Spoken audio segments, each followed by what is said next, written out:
In these temporary medical camps, long queues form early.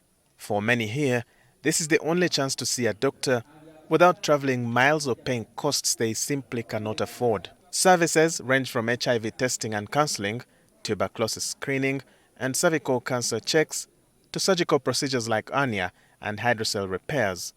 Conditions that often go untreated for years are now being addressed in a matter of days. My problem was hernia, and it had taken something like 17 years, and it has been disturbing me a lot. I could feel that pain, but because of money, that's why it took long. I was operated last year, the blockage of a urethra. So from there, as they were prescribing, they discovered I was developing the hydrocele. For many beneficiaries, the impact goes beyond health. It restores dignity, productivity, and a chance to return to normal life. There is too much itching and some pains. At times I become weak, and I think the source is that one. And even when I consulted the doctors, he said, yeah, that one can bring such a things. So that is why I prefer removing it, operating it, and I become free. Such camps are supported by a combination of local health workers and volunteers working hand in hand with government teams to expand reach into underserved communities. Patients who have had these hernias, hydroceles, these swellings for many years, some of them have been complicated, where they have come with a lot of pain, but we've managed to work on them, and many of them feel the relief after we've worked on them. So far, the people that we have worked on, we've been able to see quite a number of conditions.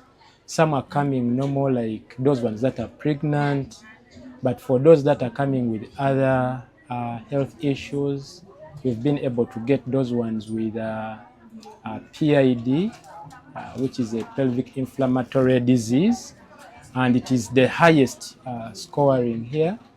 And then we've been able to see conditions like uterine fibroids. We've been able to see those with hernias, and quite a number of other conditions.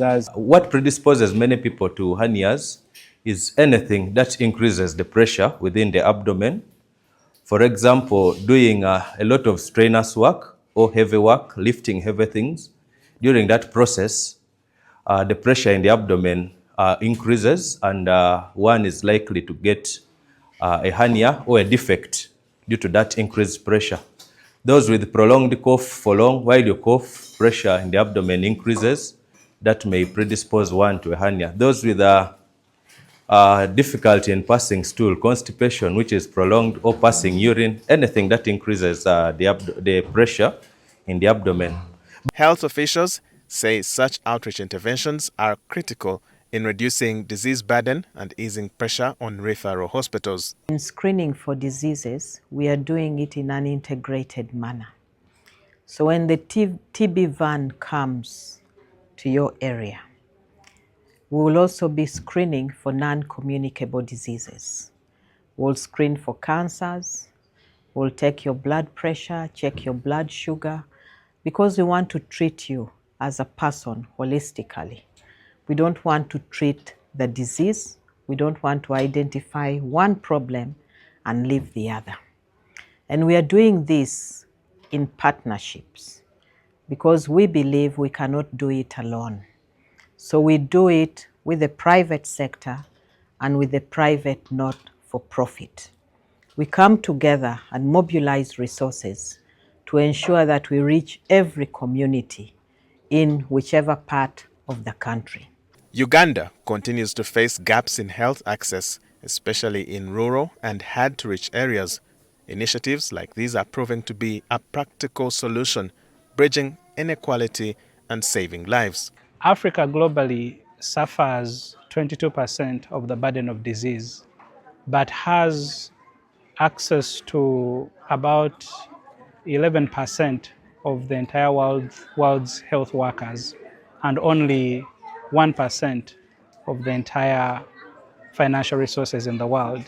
And so that puts our healthcare systems in sub-Saharan Africa in a dire situation.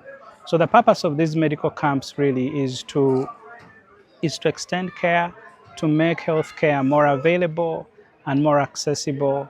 And so when we do these medical camps, we are increasing reach and provision of healthcare to vulnerable communities. In Uganda alone, we have about one doctor for every 25,000 patients.